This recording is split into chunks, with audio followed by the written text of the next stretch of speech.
Good evening everyone. This is Sudha, senior functional wellness coach. So ఈరోజు నా personal moment ఒకటి share చేసుకోవాలని అనుకుంటున్నాను. సో ఈ డైరీని చూసారు కదా, ఆల్మోస్ట్ నేను 10th స్టాండర్డ్ చదివేటప్పుడు రాసుకున్న డైరీ అనమాట. ఇందులో ఒక జ్ఞాపకాన్ని మీరు చూస్తే కనుక ఇది నా హ్యాండ్ రైటింగ్. సో ఒక పోయట్ని ఇప్పుడు మీకు వినిపించాలని అనుకుంటున్నాను. నీ జ్ఞాపకం.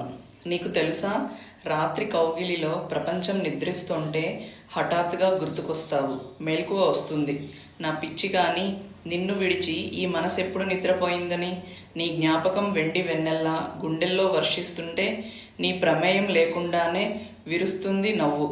చిరుగాలి తాకిడి నీ వెచ్చని స్పర్శలా నన్ను చుట్టేసి ఓ మైకం కమ్మేస్తే తనువు ఋతువులా విరిసింది.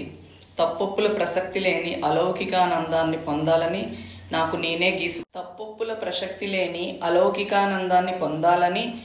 నేనే గీసుకున్న సరిహద్దు రేఖను అతిక్రమించి చేరాలని ఉన్న వీడని భయం వెన్నాడుతుంటే ఎన్నో నిద్ర కరువైన రాత్రిళ్ళు, రెప్పవాల్చని కళ్ళు, ఓ భావం ఎదలో మెదిలి పైకి చెప్పనూ లేక లోలోన ఇమడలేక సతమతమవుతున్న అంతర్మదనం.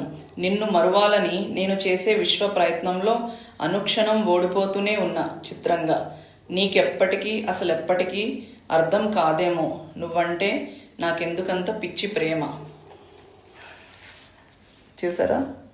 సో ఈరోజు పైన కబోర్డ్స్ అవి చదువుతుంటే ఎందుకు నా డైరీస్ కనపడినాయి. సో చూస్తే ఒకసారి చదవంగానే నాకు మీతో షేర్ చేసుకోవాలని అనిపించింది. సో ఎలా అనిపించిందో మీరు కూడా కామెంట్ సెక్షన్లో టైప్ చేసి పెట్టండి. Thank you.